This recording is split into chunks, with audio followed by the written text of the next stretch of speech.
तहरीक-ए-इंसाफ अपनी स्ट्रगल तो जारी रखे हुए है और मुश्किलात का भी हमें अंदाज़ा है। मैं मरकज़ की पहले बात कर रहा हूँ और फिर ओबियसली केपी में भी कुछ मुबहिम सी सूरत हाल है। लोग अभी इबहाम का शिकार हैं कि क्या फार्मूला है आपके पास इस पुल सिरात को क्रॉस करने का जो सख्त आपके सामने दरपेश है। क्या जहनी तौर पे आपने तो वैसे कह दिया था ओपोजिशन का, लेकिन अभी आप ही की बहुत से जमात के रहनुमा हैं जिनका ये ख्याल है कि शायद अब भी हम मुख्तलिफ सूबों में जैसे पंजाब है या मरकज़ है हम इस पोजीशन में है कि हम हुकूमत साजी करें। इस वक्त हतमी सूरत हाल क्या है पार्टी के अंदर बैर साहब?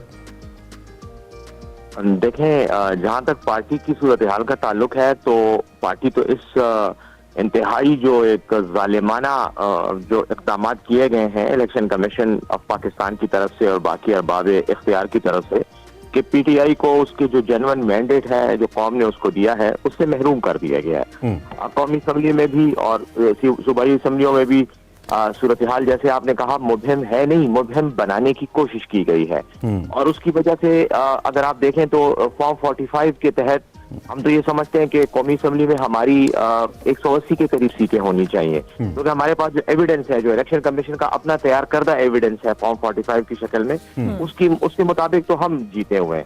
लेकिन हुकूमत जो है वो 40 चोरों के हवाले की जा रही है जो कि बैठकर अब बंदर बांट का फार्मूला आपस में तय कर रहे हैं। और ये जो नाराजगियों की बातें की कोई नाराज है और कोई गोडे पकड़ के जो है दूसरे को वो खुश करेगा, क्या है इसका मकसद? सिर्फ और सिर्फ यही था कि एक स्प्लिट मैंडेट हो, पार्लियामेंट कमजोर हो और मजबूत किस्म के फैसले ना किए जा सके और पार्लियामेंट को मैनेज किया जा सके। तो ये उसी की आपको अलामात नजर आ रही हैं। दूसरी तरफ जहां तक ताल्लुक है पीटीआई का, हम तो क्लियर हैं मरकज में भी हमारी हुकूमत होनी चाहिए विद 180 सीट्स। पंजाब में भी इस वक्त तकरीबन हमारे पास 100 से ज्यादा सीटें हैं जो क्लियर हो चुकी हैं।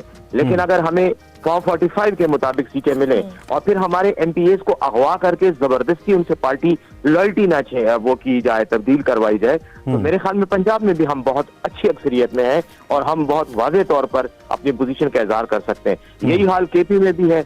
केपी में तो आपके सामने है कि बिल्कुल हुकूमत बनाने की पोजीशन में है हम, और चाहे हमें मखसूस नशिस्तें ना भी मिले फिर भी हम हुकूमत बना सकते हैं। इस सूरत हाल में मेरे ख्याल में पोजीशन क्लियर है कि पीटीआई को तो कम से कम इन 3 असेंबलियों में अक्सरियत होनी चाहिए। अच्छा, केपी के हवाले जी बेश आखिरी बात ये कहना चाह रहा हूँ कि सिंध असेंबली में भी हम ये समझते हैं कि एज पर फॉर्म 45 हमारी कम से कम 40-45 सीटें हैं, लेकिन वो महरूम करके किसी और को दे दी गई। अच्छा, केपी के हवाले से आपने बात की, आप चूंकि वहां पे हुकूमत बनाने जा रहे हैं, क्या आपका मैनिफेस्टो होगा, क्या इम्प्लीमेंट होगा, वहाँ इम्प्लीमेंटेशन होगी?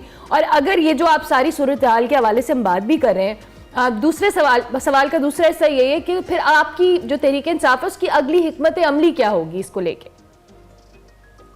जहाँ तक आपके सवाल के पहले हिस्से का ताल्लुक है मैनिफेस्टो, मैं ये समझता हूँ कि केपी में पाकिस्तान तहरीक-ए-इंसाफ का जो मैनिफेस्टो है उसको अवाम ने एक बार नहीं, 2 बार नहीं, 3 बार करके एक्सेप्ट करके उसकी तायीद करके उसको जबरदस्त पजीराई मिली है और तीसरी बार हमारी हुकूमत आई। और अगर आप कंसेक्यूटिवली देखें तो 2013, 2018 और फिर 2024 के इलेक्शन में हमने अल्लाह के फजल से अपने वोटों की तादाद बढ़ाई है, कम नहीं की। हमारी सीटों की तादाद बतदरीज बढ़ती चली जा रही है। तो मैनिफेस्टो तो हमारा वही है। खान साहब ने कहा है हकीकी आजादी वो पाकिस्तान जिसमें हर किसी को अपने हुकूक मिले, जिसमें वसाइल चंद खानदानों के कंट्रोल में ना हो बल्कि तमाम आवाम पर इस्तेमाल। वो असल में ये सवाल बेसाब इसलिए भी बनता है ना कि आपकी मैनिफेस्टो के दोनों जो फ्लैग बेयरर्स थे वो दोनों आपकी पार्टी में ही नहीं रहे, ना खटक साहब रहे ना महमूद खान साहब रहे, तो मैनिफेस्टोज वहीं पे वो दोनों तो चले गए। देखें मेरी बात सुने, मैनिफेस्टो का ताल्लुक कभी भी अफराद के साथ नहीं होता। मैनिफेस्टो तो एक मिशन है।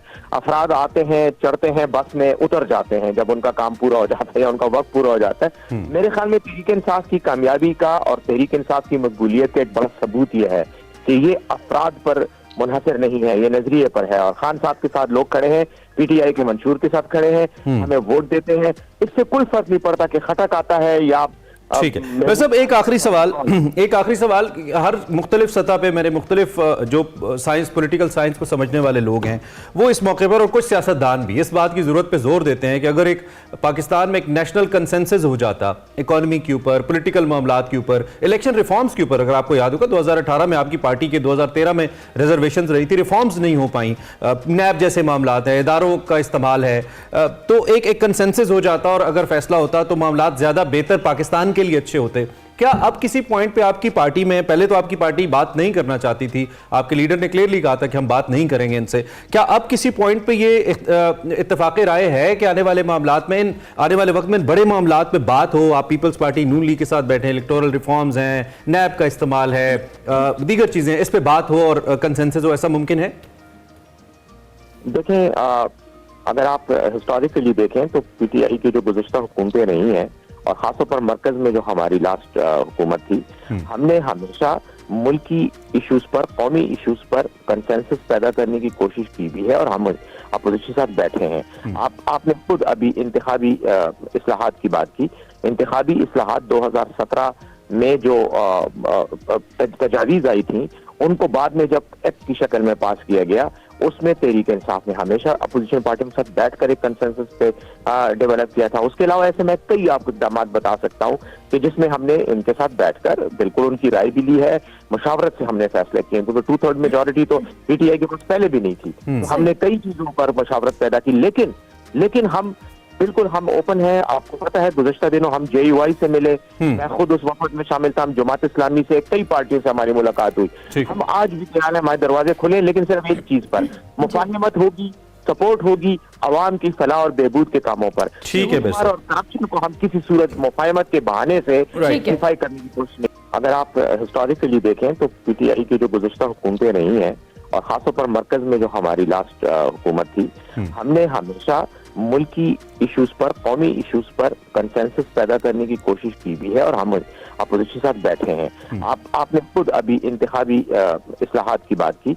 इंतखाबी इस्लाहात 2017 में जो तजावीज़ आई थी, उनको बाद में जब एक्ट की शक्ल में पास किया गया, उसमें तहरीक इंसाफ ने हमेशा अपोजिशन पार्टी के साथ बैठकर एक कंसेंसस पे डेवलप किया था। उसके अलावा ऐसे मैं कई आपको इक़दामात बता सकता हूँ कि जिसमें हमने इनके साथ बैठकर बिल्कुल उनकी राय भी ली है, मुशावरत से हमने फैसले किए, क्योंकि 2/3 मेजोरिटी तो पीटीआई के पास पहले भी नहीं थी। तो हमने कई चीजों पर मुशावरत पैदा की, लेकिन हम बिल्कुल हम ओपन है। आपको पता है गुज़श्ता दिनों हम JUI से मिले, मैं खुद उस वफद में शामिल था, हम जमात इस्लामी से, कई पार्टियों से हमारी मुलाकात हुई। हम आज भी तैयार हैं, हमारे दरवाजे खुले, लेकिन सिर्फ एक चीज पर, मुफाहमत होगी, सपोर्ट होगी अवाम की फलाह और बेहबूद के कामों पर। ठीक है, और करप्शन को हम किसी सूरत मुफाहमत के बहाने से जस्टिफाई करने की कोशिश नहीं होने देंगे। Thank you very much barrister साहब, बहुत शुक्रिया आपने हमें ज्वाइन किया। जैगम खान साहब, आपने बैरिस्टर सेफ्स की एक बात सुनी, मैं जरूर चाहूंगी इन 20 सेकेंड्स आप कोई भी कॉमेंट करना चाहें। मेरा ख्याल है कि पाकिस्तान तहरीक इंसाफ को थोड़ा सा अब नरम खुई अपनानी होगी। उनका जो गुस्सा है, जो नाराजगी है, जो आउट ऑफ कंट्रोल एंगर है, इससे इस पार्टी को फायदा भी बहुत दिया है, लेकिन नुकसान भी बहुत पहुंचाया है। मेरे ख्याल है फायदा काफी हो चुका, अब उन्हें अपने गुस्से के नुकसान से बचने की कोशिश करनी चाहिए और दूसरी सियासी जमातों के साथ मुसालिहाना रवैया अपनाना चाहिए। यही बात हम पाकिस्तान उस कोशिश की पहली कड़ी तो गंडापुर साहब की अपॉइंटमेंट है। जी देखिए उसमें, लेकिन कम से कम मरकज में जो वजीर आजम उन्होंने मुंतखब किया है, वजीर आजम का उम्मीदवार, वो फिर थोड़ा सा इवन पंजाब में अच्छी उनकी चॉइस। जी, लेकिन सिग्नल आप ठीक कह रहे हैं कि अभी तक वैसा सिग्नल नहीं दे रहे। जहाँ पे बनना है, जिन्होंने वो जो शख्स, उन्होंने, उनका बाजार इमेज ऐसा है, हम गंडापुर साहब को किसी तरह से मिलाइन नहीं कर रहे, पब्लिक नुमाइंदे अवाम की वोट से मुंतखब है, नाराजगी को सिंबलाइज, तो आई होप कि जैसा इमेज जी वो नाराजगी को सिंबलाइज करते हैं कि अब देखिए पाकिस्तान को सबने मिलकर चलाना है। कोई भी हुकूमत हो, अपोजिशन होगी, अपोजिशन के हकूक होंगे जो उसको मिलने चाहिए, और हुकूमत को हुकूमत चलाने का हक मिलना चाहिए। राइट जैगम साहब, राइट, टाइम हमारा खत्म हो गया। थैंक यू वेरी मच, आपने वक्त दिया और आप हमारे साथ मौजूद रहे। सीनियर तजियाकार जैगम खान साहब हमारे साथ मौजूद थे, इससे पहले बैरिस्टर सैफ हमारे साथ मौजूद थे, पीटीआई का मौकिफ दे रहे थे, उनकी क्या सूरत हाल है, क्या इस वक्त जोड़ तोड़ जारी है, इस पर हम आगे भी बात करते रहेंगे।